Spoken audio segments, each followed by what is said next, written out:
Саба дулкыннары телевидениесында атна информацион программасын башлыйбыз. Хәерле кич исәнмесез безнең бүгенге чыгарылышта. Озак көтәсе калмады. 14 октябрьдә аналог телевидение үз эшен туктатып, халык цифрлы телевидениегә күчәчәк. Өлкәннәрнең көләш йөзе гел көләш булып калсын. 1 октябрь өлкәннәр көне иде. Алдан билгеле булган чагымдагы елның 14 октябрьнән Татарстан аналог телевидениеның эшен туктата. Гамәлдән чыгып, аның урынын цифрлы телевидение алачак дигән сүз. Бу хакта райондашларыбыз хәбәрдар. Байлар сабасында авыл җирлекләрендә халыкка күп санлы аңлату эшләре алып барылды. Җаваплы кешеләр, волонтерлар беркетелде һәм бу эшләр әле һаман да дәвам итә. Атна башында район хакимиятенең утырышлар залында район башкарма комитеты җитәкчесе урынбасары Марат Кәримов җитәкчелегендә җирлек башлыклары, волонтерлар белән киңәшмә, укулар булып узды. Төп фигуралар Шәмәрдән телерадио тапшырулар үзәге белгечләре. Моңарчы 50 волонтер укытылган инде безнең. Яңадан менә авыл җирлекләреннән яңадан 40-ка якын өстәмә волонтерлар укытылачак инде. Безнең инде төп эш менә шушы цифрлы телевидение күчкәч, аналог телевидение сүнгәннән соң инде шушы волонтерлар ярдәме белән авыл җирлекләрендә инде олы яшьтәге кешеләргә ярдәм кирәк булырга мөмкин инде менә шушы цифрлы телевидениене көйләп җибәрергә инде. Белгечләр залда утыручыларга барысында үтемле итеп аңлата. 3-4 каналлы аналог телевидение ул телевизион тапшыруларны өйдәге яки урамдагы антенна ярдәмендә карау дигән сүз. Шулай икәнлеген телевизорларда һәр каналның логотипы янәшәсенә куелган А хәрефе күрсәтә. Курсабаш авыл җирлеге башлыгы Айзат Гыймадиев бу җирлектә цифрлы телевидениегә күчмәгән 4 кенә кеше калды ди. Без инде һәрбер өлкәнрәк яшьтәге кеше белән сөйләшеп чыгарга тырыштык. Телефон аркылы бу буенча күбрәк сөйләштек инде. Аннан соң йөреп тә чыктык инде, кемнәргә телефоннары юк. Бүгенге көнгә килсәк, белмичә калмаган кеше юк дип беләбез инде. Алар безгә белмәсә, белсә дә мөрәҗәгать итә, күршеләре булса да кирип чыгып, әйтеп чыгып китәләр. Алар белән дә аерым эшләп алдык.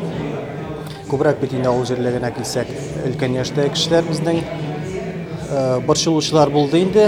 Алар шалтыраталар. Иң күп борчылганы шул. Менә безгә бит инде Татар каналы кирәк. ТНВ каналы бу мөмкиндә күрсәтәчәкме, калачакмы? Без инде аларга борчылырга кушмадык. ТНВ каналы калачак. Ансы өчен борчылмагыз дип әйттек инде. Үзебезчә тынычландырырга тырыштык. Һәрбер кешегә барып җитәргә тырыштык дип әйтәсем килә бу мөмкиндә. Цифрлы телевидение тапшыруларына күчү кабель шилтәреннән, спутниклы телевидениедан, IP телевидениедан файдаланучыларга, шулай ук экраннарда А хәрефе булмаган телевизор ияләренә кагылмый. Шунысы игътибарга лаек. Цифрлының сыйфаты күпкә югары, 20ләп канал күрсәтәчәк. Дөресрәк әйткәндә, яңа технологиялар заманасы, шуңа күрә без дөньяда артта калырга тиеш түгел. Бу инде безгә инде күптән кирәк иде инде бу цифрлы телевидение. Телевизорда DVB T2 цифрлы стандарты булу шарт. Әгәр дә сез телевизорыгызны соңгы 3 елда яңарткан булсагыз, бу стандарт анда бар. Барлык кирәкле җайланмалар җиһазның корпусына урнаштырылган. Бу очракта тапшыруларны цифрлы форматта карау өчен аны килергә генә кирәк булачак. Белгечләр телевизорның DVB T2 цифрлы стандартта эшләвен ике төрле ысул белән белеп була дип аңлата. Телевизорның паспортында DVB T2 язылган булырга тиеш. Әгәр дә ахырда 2 саны булмаса, бу телевизор цифрлы тапшыруларны күрсәтмәячәк. Сезнең телевизорыгыз 2013 елга кадәр чыккан яссы модельле телевизор икән, аларда киләнелгән цифрлы ресивер булмаска да мөмкин. Иске кинескоплы телевизор аналогларынан цифрлы телевидениене махсус приставкадан башка карап булмаячак. Приставка махсус кибетләрдә һәм почта бүлекчәләрендә сатыла. Ул антенна телевизорга тоташтырыла һәм приставканы әлеге тоташтыру аша кушканнан соң андагы автоматик эзләү тимәсенә басасы кулан. Шул ук вакытта телевизорны AV режимына күчерергә кирәк. Шуннан соң приставка булган каналларны сканерлый һәм сез цифрлы телевидение карый алачаксыз. Цифрны карау өчен ретранслятордан кирәгән сайын безгә урам антеннасы куллансаң яхшырак инде. Потому что безнең нормативлар буенча авыл җирендә открытое место дип әйтәбез инде. Безнең нормированный уровень җир үслегеннән 10 метрда. Менә Саваранда 5 кирмеше калган авыл бар, цифра тотылмый. Ул гомумән бөтенләй тотылмый дигән сүз түгел. Например, менә чагыштырып әйткәндә, розеткада напряжение 220 булырга тиеш. Но ул 160 да мөмкин эшли. Мында шулай, безнең уровень бар, бір предельный, 10 метр высота. Менә шул неде 10 метр высотада, например, шул предельный уровеньда икән, безнең цифровое телевидение яхшы тотыла дип шатланайбыз. Шуңа күрә күп сораулар була, тотмый, күрсәтмий, нәрсәгә диләр, кая башласаң, антенна җәдәрәтә кергән. Җә телевизор өстендә тора. Ретранслаторга расстояние, 10 километр булырга может. Но күп кеше чагыштыра телефон белән, яна телефон станциялары авыл саен, безнең ретранслятор алай түгел. Шуңа күрә рассчитывайте лучше уранда и уличный антенна. Инде ни белән үскә куярга. Цифрлы телевидениега күчкәндә каршылыклар килеп чыкса, оператор белән элемтәгә керергә кирәк. Бу эш өчен районда Шәмәрдәннән Алиса Гомәрова җаваплы. Яңа гасыр каналын караучылар өчен дә мәгълүмат бар. Ул аналог телевидениедә 1 ел дәвамында күрсәтү шарты белән калачак бердән-бер канал. Агымдагы елның ноябрь азагында цифрлы телевидениедәге ОТР каналында да билгеле бер вакытта 5 сәгатьлек тапшырулары урын алачак. Октябрь башында бөтен кешелек дөньясына ямь бирүче, елмаюлары белән иркәләүче сөекле өлкәннәребезнең бәйрәме билгеләп үтелде. Өет авылында гомер итүче Хәкимә әби Закирова районыбызның гасыр чиген узган иң өлкән кешесе. Бүген ул бер гасырлык тарихның тере шаһиты һәм аны саклаучы. 1 октябрьдә өлкәннәр көнендә районыбыз өлкәннәрен тәбрикләүне җитәкчеләр дә нәкъ менә Хәкимә әбине котлаудан башлады. Туган һәрбер көнне Хәкимә әби зур куаныч белән каршыла. Ходай биргән шушы озын гомереңдә һәрбер минутыңны камил акыл белән якыннарының һәрберсен күреп тору, әлбәттә, олы бәхет. Язмыш дөньяга килеп 3 көнлек вакытыннан ук әнисез калдырып сынаса да, көр күңелен хәзер дә җуймаган Хәкимә әби. Нужалы бала чак, авыр сугыш еллары, бетмәс төкәнмәс хезмәт белән үрелгән тормыш юлы, кадерле кешеләрен югалту ачылары барысы да аның башыннан үткән. Хәлләрем ярый. Әйе, Аллаға шөкер. Бик карыйлар, бик тәрбияли балаларым. Шул тәрбиядә торганга гына армын инде. Аллаға шөкер. Бик яшьтә шул мин. Бик картайдым. Ай, яшәттә караганмын инде кызым. Шөкер, бүген ул зур хөрмәткә күмелеп яши. Район җитәкчесе Рәис Миннехановның бәйрәмдә искә алып килүенә шиксез шат ак әби. Күз ишек. Күрә. Әле сине күрә. 100 яшенә җитеп күрмәгән күзләренә операция ясатырга ярдәм кулы сузып, бүгенге көндә күрү сәләтенә ия булган өчен дә бик рәхмәтле ул район башлыгына. Күзләрем Аллаға шөкер. Күземә караттылар. Бер нәрсә күрмидер күзем. Бөтен кешене күрә. Менә сезне дә күрә, мондагы кешеләрне дә күрә. Рәхмәт өчен аларга.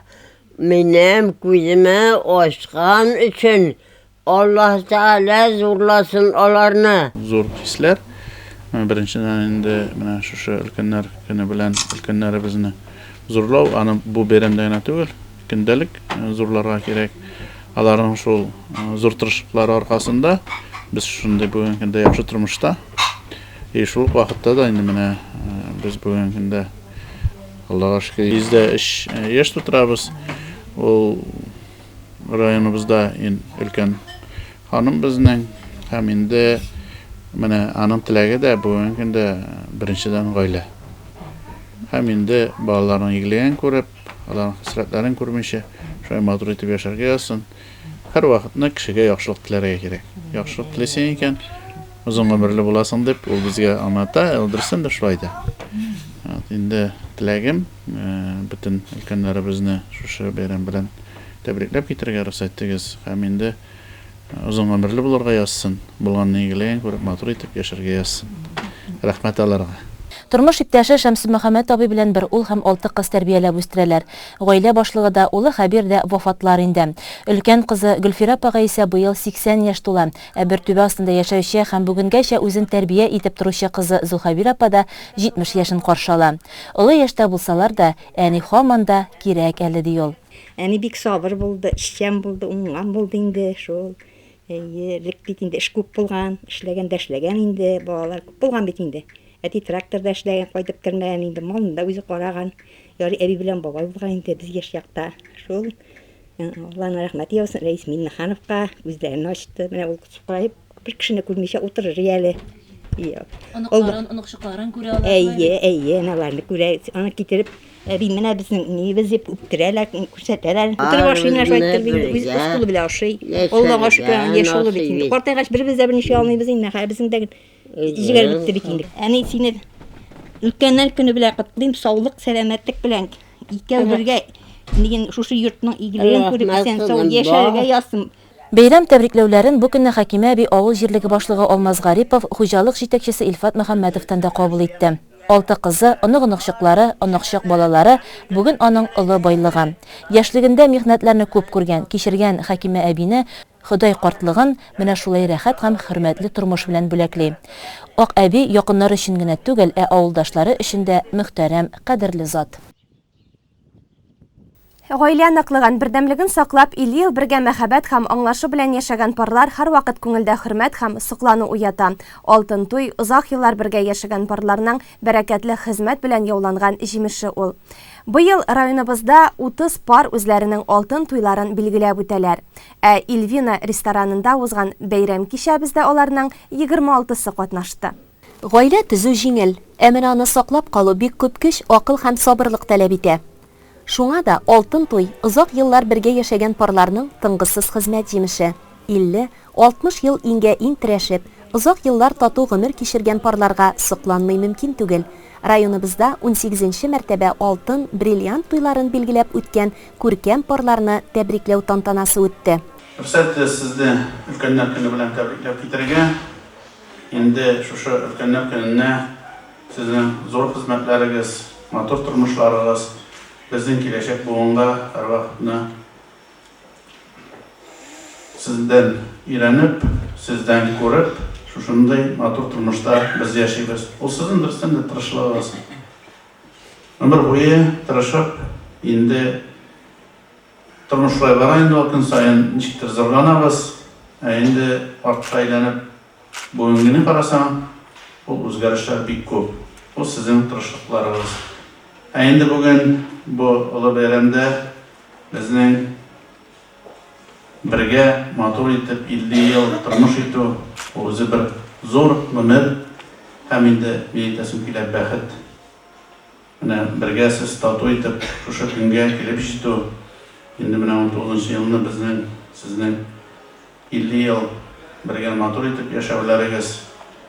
Ул сезнең балалар тәрбияләү, онытучылар һәм инде зур хезмәтегез куйганыгыз. Аларның бөтенесен дә сөйләп тә бетереп булмый, әйтеп тә бетереп булмый. Алар бөтенесе дә безнең күз алдыбызда. Безнең бүгенге табыннарыбыз, бүгенге тормышыбыз, бүгенге көндәге бөтен районыбызның, республикабызның, Россия Федерациясында нинди уңышларыбыз бар, ул сезнең тырышлыгыгыз. Иң төбе, анысы инде сезнең тату тормыш итүе.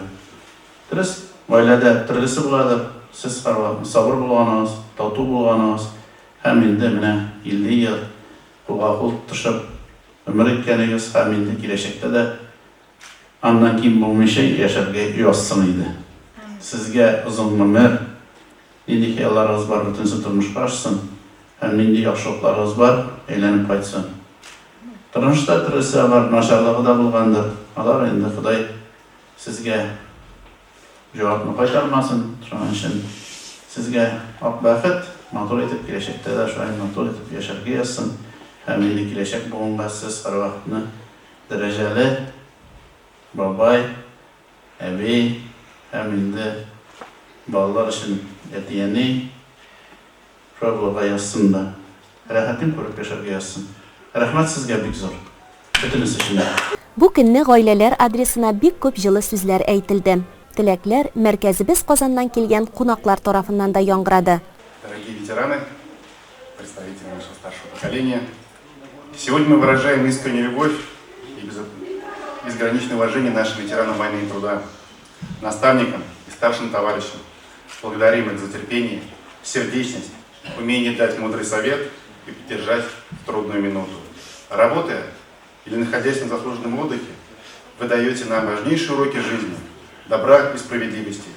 Учите нести ответственность за свои дела и поступки. Вы всегда верили в лучшие времена и учили нас этому. Мы гордимся вами и преклоняемся перед вашим мужеством и стойкостью, которые вы сохраняете и в настоящее время. Особое наше уважение к людям, прожившим в браке 50 лет. Полвека вы сумели прожить вместе, сохраняя чувства и идиллию. Вы построили не просто семью, а создали целый мир, который базируется на доверии, терпении, понимании и обоюдной поддержке. Вы удивительны, и золотая годовщина тому подтверждение. Ведь не каждая пара способна сохранить все самое сокровенное на протяжении стольких лет. Я искренне желаю вам гармонии, спокойствия и счастья. Полвека – это конечное достижение. Но я думаю, вы сумеете прожить целый век с одной душой на двоих. От всей души желаю вам крепкого здоровья и долголетия, душевного равновесия, неугасающего интереса к жизни, тепла, любви и уважения родных и близких людей. Сезнең күзләргә карагач, сезнең кулларны тоткач, мин ышанам, бу куллар белән безнең ил алга таба шундый матур тормыш алып барыр. Бүген залда җыелган иң матур, иң күркәм кешеләр, чөнки сез бергә 50 ел тормыш итәсез. Сезнең тормышыгызда шатлыклы да, кайгылы да хәлләр булгандыр. Һәм сез үзегезнең тормышыгызны матур, күркәм, тырышлык белән үткәрдегез. Һәм мин сезгә ихлас күңелдән зур рәхмәт әйтәм, чөнки сезнең тормыш ул безнең өчен үрнәк. Без сезгә карап иләнәбез, без сезгә карап сокланабыз, без сезгә карап горурланабыз, чөнки сезнең тормыш ул безнең өчен зур бәйрәм. Чынлап та, бүген бу залда җыелган сезнең туганнарыгыз, сезнең балаларыгыз, сезнең оныкларыгыз, алар сезгә дә зур рәхмәт сүзләрен тапшыралар. Бүген өлкән көне уңаеннан мин сезгә әйтерем, без барыбыз да өлкәннәр булачакбыз. Без барыбыз да сезнең шикелле, мин ышанам, иманым камил, шундый тормышка лаек булырбыз. Һәм бу тормышта, бу тырышлык белән сез алып барган тормышта иң зур рәхмәт сүзләре бүгенге көндә сезгә олы безнең ветераннарыбыз, алтын юбилярларыбыз һәм иң матур күркәм теләкләр, алга таба да озын гомерләр, балаларыбызның игелеген күрергә насыйп булсын, тормышта зур уңышлар алга таба да булсын. Бик зур рәхмәт сезгә. Узак еллар бергә яшәүчеләрдән моның сере нидә дип сорарга яраталар. Мөгаен бер-береңнең күңел халәтен тоеп, бер күз карашыннан да аңлашып, үзара ихтирам итешеп яшәгәндә генә кешеләр 50 һәм оннан да күбрәк ел бергә гомер итә аладыр ул. Моның шулай икәнен алтын парларыбыз да раслады. Олан елга улыннан килгән алтын парларыбыз Фирдәүс апа һәм Рәсим ага Нәзировларның танышу тарихы да бик кызыклы. 50 ел үткәч яшьлек хатирәләрендә яңартыйк әле Фирдәүс апа. Сез менә Рәсим абый белән беренче очрашкан көнегез хәтердәме? Ничек кенә хәтердә булмасын, фирмада сыер савып утырам, Расим кайткандый кызлар сөйләшәләр. Шуннан саватаган җирдән сикереп тордым да, шибәр булса үземә кызлар дидем. Ишиннән дә клубка чыктык, кап-кара шундый матур солдат килеп керде. Ничек гашыйк булмыйсың аңар? Менә шулай итеп 6 ай йөрдек тә кавыштык. Бер-береңә юл куеп яшәргә кирәк. Береңдә мин дип яшәмәсә, бер-береңә юл куеп йөрсәң, шуңа тормыш бара. Хөрмәтле Фирдәүс апа, Рәсим абый, сез инде менә 50 ел бергә, тату гаиләдә. Шушы 50 еллык матур тормыш нәрсә нәтиҗәсендә килеп ирештегез? Бер-беребезне яратып, хөрмәт итеп яшәүдер дип уйлыйм.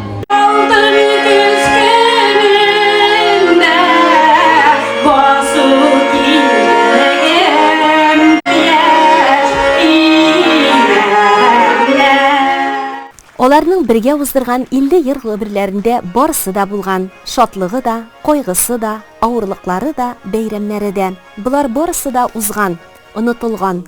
Ә менә бер-берләренә булган мәхәббәтләре калган. Ул әле дә алар йөрәгендә.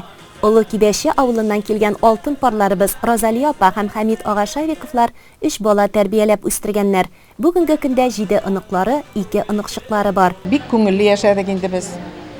Иң әйбәте, иң матуры дип иремне сайлап алдым инде шул вакытта. Көндә сине яратам дип әйтмәсәм дә яратышып яшәдек. 3 бала үстердек. Аллага шөкер. Улы улыбыз майор полиция отставкада, улы кызыбыз 2 югары белем белән укытучы, 15-16-20 ел укыта. Кече кызыбыз фельдшер-акушер РКБда перинатальныйда эшли. Хәзер 15 елдан артык. Аллага шөкер бик матур яшәдек, бик матур яшиләр балаларыбыз дагы. Аллаһ Тәгаләгә рәхмәтлебез. Ярты гасыр бергә гомер итү өчен сабырлык, бер-береңә карата бизмәннәргә салынмый торган ихтирам таләп ителә. Тормыш итү театр, кешеләр уйнаучы дигән бер акыл иясе. Тормышта үзеңә бирелгән рольне намус белән башкарып, кешеләр арасында хөрмәт яулау үзеннән үзе килеп чыга. Хатын ирен, ир хатынын хөрмәт итеп яшәсә генә, халык арасында ихтирам казана. Алтын парларыбызның тормыш юлы ихтирамга лаек һәм яшь буын өчен үрнәк булып тора. 8 бала тәрбияләп үстергән Садыйковлар гаиләсендә Гөлнар бердән-бер килен. Мин бу гаиләдә инде 12 ел килемлек торам, Аллага шөкер. Бик ылы йөрәкле, ашык йөзле, бик ярдәмчел кешеләр. Аллага шөкер, әти белән әни күптән бергә яшиләр. 50 ел булды инде. Аларга нәрсә телисем килә инде. Шундый ук якты йөзле, һәрвакытны безнең белән булсыннар, мәңге булсыннар безнең белән. Һәрвакытны безне кайгыртып, шулай ук якты йөз белән, якты көләч йөз белән каршы алсыннар. Һәр вакытта шулай бер-берсенә терәк булып, бер-берсенә кирәк булып, безгә үрнәк булып яшәсеннәр. Моннан соң да гомерләре бәхетле булсын, бәхетләре гомерлек булсын. Кеше гомере кызык бит ул. Гомер язы үтә, көзе килә дип язылган шигырь юлларында. Гомерләребезнең һәр фасылын шушы күркәм парлар кебек кулга-кул тотынышып, бер-беребезне хөрмәт итеп, бар акышлардай үтәргә насип булсын. Акыллы киңәш фикерләре белән безгә юл күрсәтүче өлкәннәребезнең бәйрәме төрле чараларга бай булды.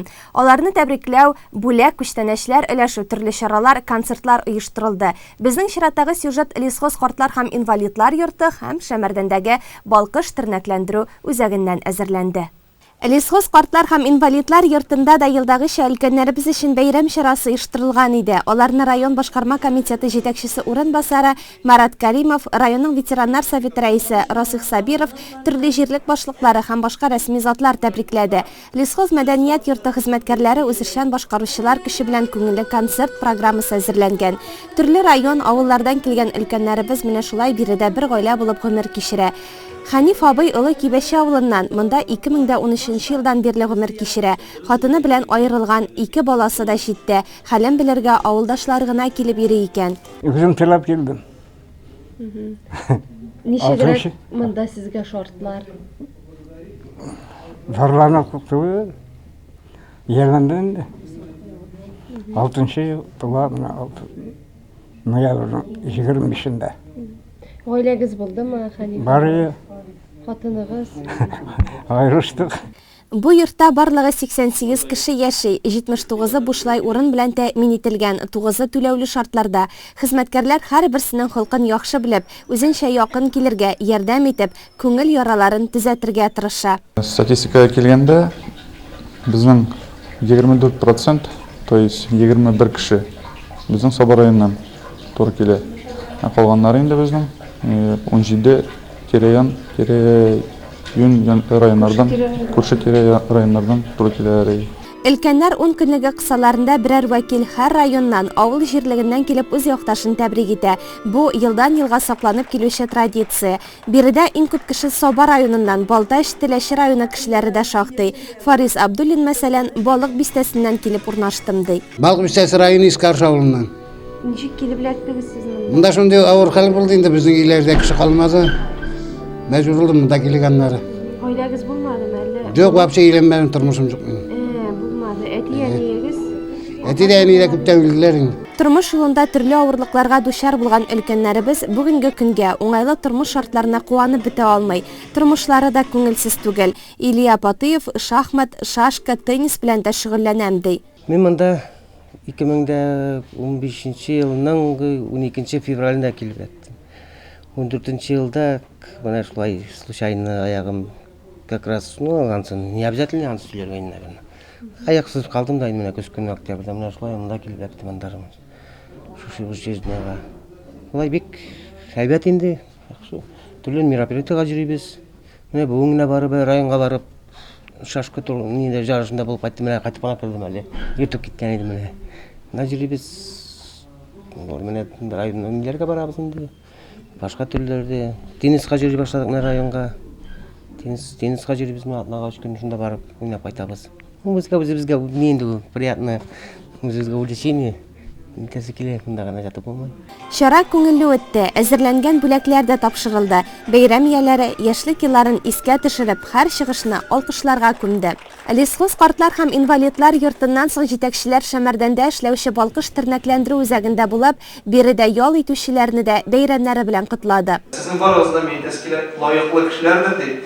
Һәм алдагы тормышыгызда сезгә кадер-хөрмәт күреп, инде балаларыгызның, оныкларыгызның, якыннарыгызның күрше-күләмнең һәм хөкүмәтнең игелеген, намусын күреп, инде тормыш белән канәгать булып, иминлектә, тигезлектә, тазалыкта, байлыкта, саулык, сәламәтлектә матур итеп, рәхәтләнеп, Аллаһ Тәгалә насыйп иткән яшәргә насыйп булсын барыбызга да. Әйтәсе килә инде хөкүмәтебез, җитәкчеләребез бу безнең социаль өлкәне бик нык аңлыйлар һәм аңа игътибарны бик зур бирәләр. Инде республика район табышларының күп бик зур өлеше, шактый өлеше менә шушы учреждениелар булсын өчен, алар яшәсен өчен китә. Республикабызның төрле район, шәһәреннән килгән гүзәл ханымнар, ирләр монда күрсәткән хезмәтләрдән аеруча канәгать. Барлыгы 24 кеше үз сәламәтлеген ныгыту максаты белән килгән. Араларында Леногорск шәһәреннән Зөлфия Иванова да бар. Без Лениногорскидан, Юго-Восток Татарстаны, 350 километрдан нишләп без монда килдек. Минем бик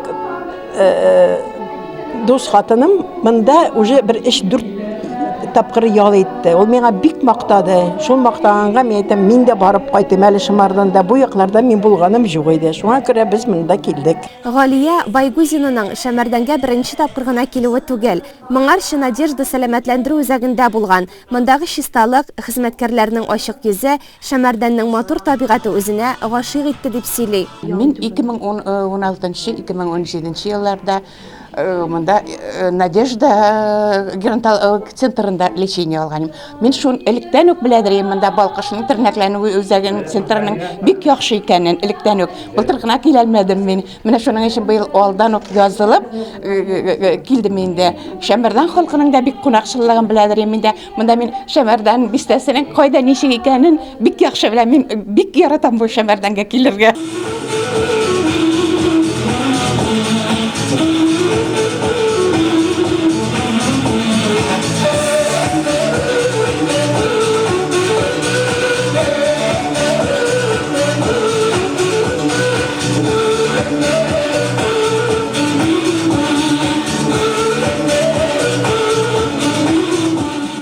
Шәмәрдән үзешчәннәре чыгышы, җитәкчеләр котлавы бәйрәм киченә ямь истәде.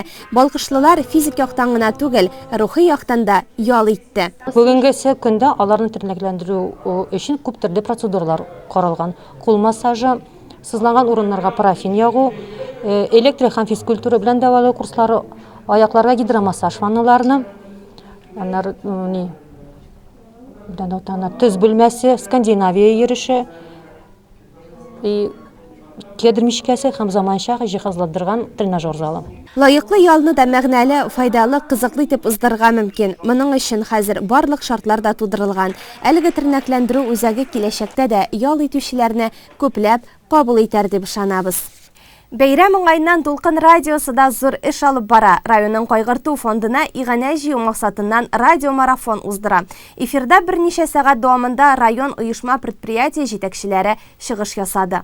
Дулкын радиосы студиясы радиомарафон көнне гадәттәгеннән тыш гөрләп тора. Старт иртәнге сәгать 9-да бирелде. Аны телерадиокомпанияның директоры Әлфия Мөбаракова белән район башкарма комитеты җитәкчесе урынбасары Марат Кәримов башлап җибәрде. Радиомарафон нигезендә без районда эшләп килүче кайгырту фондына финанслар җыябыз, акча җыябыз һәм ел дәверендә бу тормышта авыр хәлдә калган кешеләргә һәм беренче чиратта өлкән буын кешеләренә без шушы акчаларны җыелган акчаларны алар мөрәҗәгать иткәннән соң комиссияда карап сарыф итәбез, ярдәм итәбез диергә кирәк. Инде радиомарафон көнендә һәм бу гомумән декадада безнең шактый финанс акчалар җыелып килә һәм әйтергә кирәк бу бик зур ярдәм районыбызның менә шушы тормышын начар хәлдә, авыр хәлдә булган төрле хәлләр була, янгыннар да була, төрле хәлләр була дөнья булгач, инде өлкән буын социаль яктан инде күпмедер авыррак ситуациядә калган кешеләргә менә шундый ярдәм итәргә булыша дип әйтергә кирәк. Инде зур рәхмәт әйтәсе килә менә бу радиомарафонда катнашкан һәм аның дәверендә үзенең ярдәмен керткән барлык кешеләргә, җитәкчеләребезгә, гомумән райондашларыбызга, битараф булмаган кешеләргә, анда шактый сума кертүчеләр дә бар.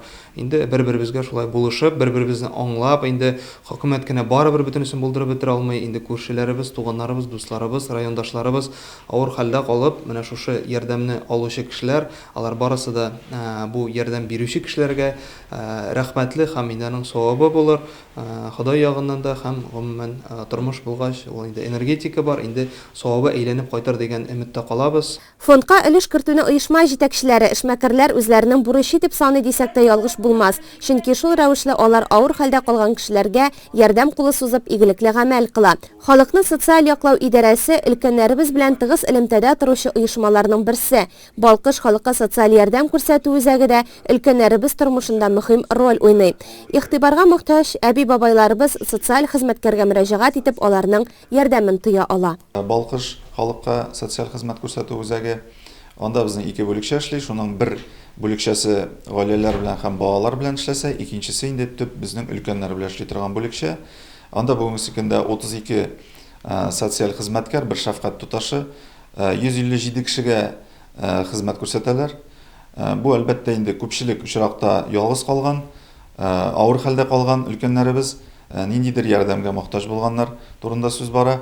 Аларга көн сайын булмаса 2 көнгә бер, атнага 2 я 3 тапкыр социаль хезмәткәрләр киләләр өйләренә, ярдәм күрсәтәләр. Хөкүмәтебез өлкәннәрнең сәламәтлеген дә кайгырта. Бу максаттан төрле программалар гамәлдә. Елдан-ел социаль хезмәт үзәге тарафыннан инде милли безнең проект кысаларында 65 яшьтән олоракларга диспансер ярдәм күрсәтү проекты ашырыла. Безнең ул районыбызда һәм республикабызда 2 тармак белән бәйле.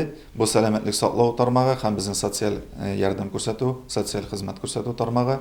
2 министрлык монда эшлибез.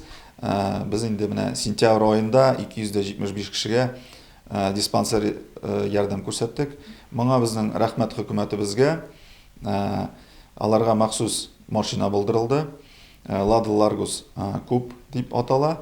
Ул безнең көн сайын дүшәмбәдән башлап җомгага хәтле төрле җирлекләрдән безнең өлкәннәребезне больницага, Сова больницасына илтә һәм алар тулы күләмдә диспансер узалар. Һәм үзләренең сәламәтлекләрен ничек ныгытырга алга таба күрәләр. Кызылмиша авылыннан килгән социаль хезмәткәр Венера Шакирҗанова да радио тыңлаучылар алдында диктор белән чын күңелдән аралашып мәгънәле чыгыш ясады. Студиягә ул үз карамагындагы Тәслимә әби белән килгән. Аның белән инде алар берничә ел шатлык, кайгыны уртак итеп яшиләр. 10 ел булды инде, Аллага шөкер. 2009-да башлаган идем. Менә 10 ел, быел уже 10 ел эшлим. Ничә әбиегез бар булган көндә? 7 әбием бар, әле 8 вафат булды бабаем. 7-сен уздырдык, Аллага шөкер. Хәзер менә 13 октябрьдә. Шулай итеп бик яратам инде әбиләремне. Менә берсе янымда утыра. Мөхәммәтшина Тәсим апай, бик яратабыз без аны, бер-беребезне яратабыз инде. Мин барма, атнага без по графику эшлибез инде. Атнага 3 тапкыр барам инде. Бер көн килмәсәм, үзе килеп җитә, әллә уртасың инде дип, менә шул хәтле бер-беребезне яратып эшлибез инде. Бу апаем инде, алар икәүе, апалы-сеңелле. Хәзер менә берсе үлде инде, берсе калды, Аллага шөкер. Ие бик иске инде. 3 ел тому назад ие алырга булыштым инде. Авыллар бик булышты инде. Коробканы тиштем дә акча җыйдым. Менә әбигә 90 мең акча җыелды 2 атнада. 60 меңгә сыерны саттык. 150 меңгә ие алдык. Аш уздырдык, Аллага шөкер. Хәзер газы да бар, суы да бар, Аллага шөкер. Инде туалеты даже бар. Матур итеп яшәп ятабыз. Менә күршеләре дә бик әйбәт. Безнең авылда ни? Мәдхия апай. Мәдхия. Анасы Рая апай, Рауза апай. Сапханур апай. Сапханур апай. Туганнары бар инде әзрәгәе. Ну, дальний туганнар. Менә Мәдхия апай тоже молодец. Безгә килеп тора, хәлләрен белеп тора. Мунчага бергә керәләр инде. Әле картаймадык дисез, Тәслимә апа, шулаймы? Картаймады инде. Картаясы килмиме? Як. Тәслимә әби белән бергә килүләрнең сәбәбе цифрлы телевидениегә күчкәннән соң бирелә торган субсидия акчасын юнәлтү икән. Без алган приставка, соцзащита ярты акчаны кайтарам диде. Менә 1200 гә приставка алган идек. 1000 сум кайтаралар инде. Шу Сабадан цифрлы телевидениегә да. Соцзащита да бик ярдәм итә. Датчиклар куеп киттеләр әле безгә бушка инде. Противопожарный әйберләр. Потом инде булыша соцзащита беркайчан нет дигәне юк, постоянно кул сузалар, рәхмәт. Радио марафонда бу көнне ветераннар советы, инвалидлар җәмгыяте, оешма, предприятие җитәкчеләре, пенсия фонды идарәсе вәкилләре, социаль яклау учреждениеләре, авыл җирлекләре башлыклары чыгыш ясады. Шул рәвешле районның кайгырту фондына шактый күләмдә физик һәм юридик затлардан игъана акчалары күчерелде. Безнең Тимершау җирлегендә 389 кеше өлкәннәребез яши. Тимершык авыл җирлегендә бу 25% халкын тәшкил итә. Үзебезнең өлкәннәр көне, өлкәннәр бәйрәме белән чын күңелдән котлыйм. Саулык, сәламәтлек, балаларның кайгыртуында матур итеп яшәүләрен теләп калам. Өлкәннәр көне декада буларак үтә. Шуңа да һәркем кайгырту фондына акча күчереп игелекле гамәл кыла ала.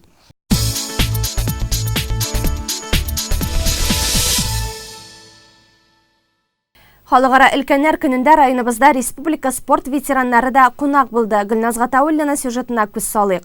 Заманында спорт казанында кайнаган, республикабыз горурлыгы булган спортчылар, олимпия чемпионнары бүген дә бу тормыштан читтә түгелләр. Илебез, бигрәк тә Татарстан спортчыларының спорт уңышларын күзәтеп бара, шатлыкларын уртаклаша алар. Спорт ветераннары статусына ия булсалар да, актив тормыш белән яшиләр. Насып булгач, Саба якларына да сәяхәт кылдылар. Спорт комитетында эшләгән җитәкчеләр дә, фехтование буенча олимпия чемпионнары, спортның башка төрләрендә танылган шәхесләр дә бар. Казан делегациясе составында районыбызның ветеран спортчылары да төбәгебездә урнашкан зур спорт объектлары белән танышты. Аеруча ат спорты комплексын үз иттеләр. Биредә тәрбияләнүче атлар аларның төрле ярышларда яулап алган медальләрен күзәттеләр, манежны карадылар. Үзләренең хис кичерешләре белән дә уртаклаштылар, яшьлекләрен искә төшерделәр. Заводта эшләгәннән бирле оргсинтезда көрәшче идем, көрәшеп йөрдек без самбо көрәше буенча. Аннан соң инде тренер булып эшләдем. Спорт мәктәбе оештырдык. Аннан соң инде Мәскәү районында спорт комитеты рәисе булып эшләдем. Аннан соң 20 ел менә дәүләт спорт комитетында эшләдем. Менә шул дәүләт спорт комитеты эшләгәннән бирле мин инде Савада булганым бар, исемдә. Элек менә настольный теннис оештырырга без уйлаган идегез шулаймы? Әйе, монда килеп инде менә стәлләр кайтартып, настольный теннис секциясын оештырып җирдек. Шуннан бирле инде күп җиллар узды, спорт мәктәбе оештырып. Күп җиллар узды инде, мин инде бүгенге көндә бик тә шатланып карап уздым. Балалар өчен бик тә күп әйбәт шартлар тудыргансыз. Саба районы инде республикада алдынгы район, бик тырыш халык. Без һәр вакытта да шатланып, горурланып искә төшерәбез.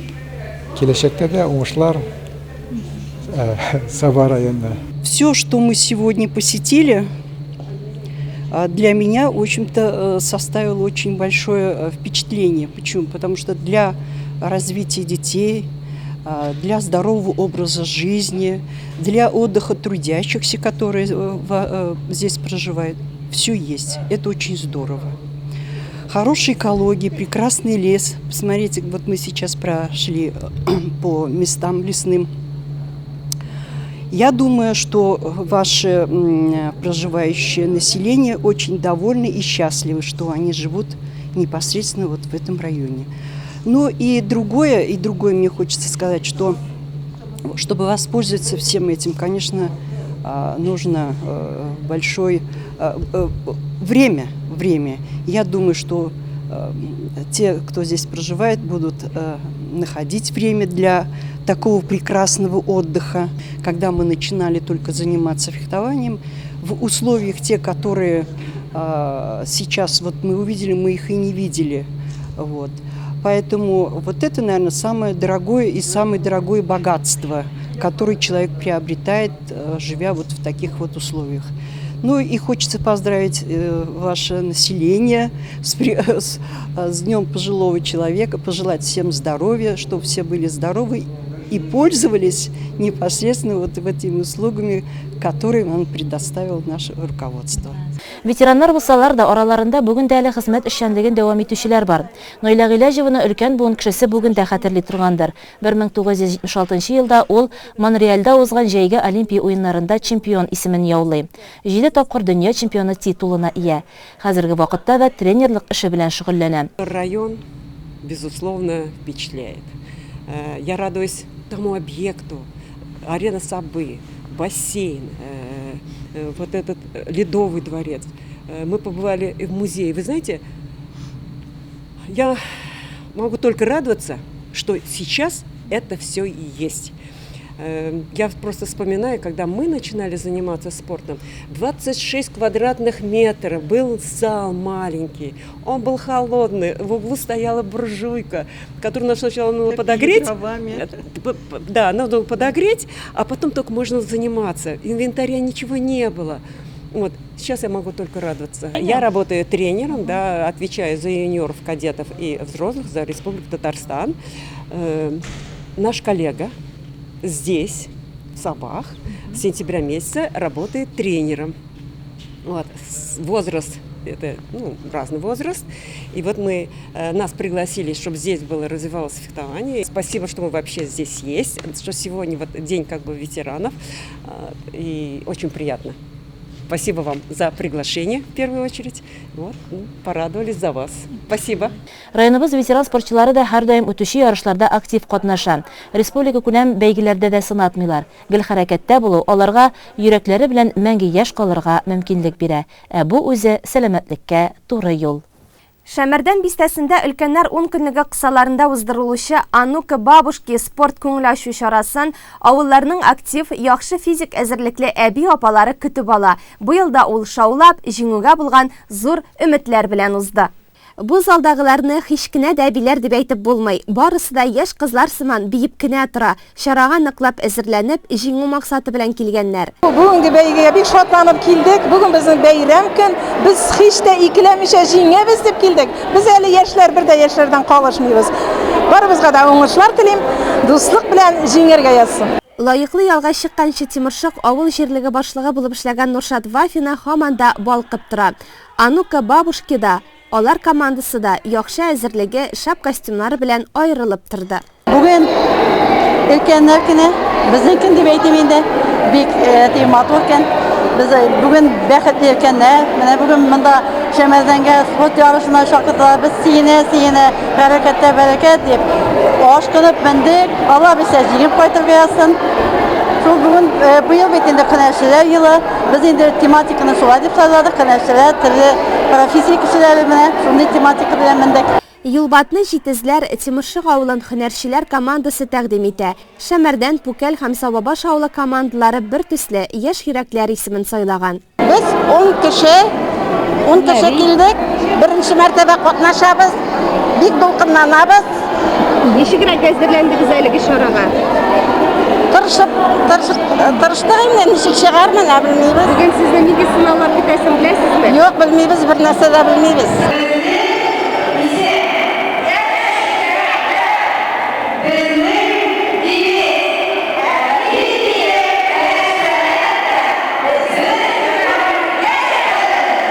Иң элек һәр команда үзенең визит карточкасын тәкъдим итте. Берсе дә буш кул белән килмәгән. Хөкемдарлар өстәле нигъмәт күчтәнешләрдән сыгылып тора. Оештыручылар берсеннән-берсе кызыклы бәйгеләр әзерләгән. Нәтиҗәдә беренче урынны Шәмәрдәннәр яулады. Икенче урында Юлбатлылар, Сабабаш командасы өченче урында. Иртәгә 5 октябрь укытучылар көне. Бу уңайдан кичә район мәдәният йортында мактауларга лаек укытучыларны хөрмәтләп бәйрәм тантанасы уздырылды. Һәм аны Саба дулкыннары телерадио компаниясе турыдан-туры эфирда трансляцияләде. Аның күңелле мизгелләрен без сезгә киләсе чыгарылышта тәкъдим итәрбез. Ә безнең атна информацион программасы шуның белән тамам. Кичләрегезнең ямьле, ялларыгызның күңелле үтүен телибез.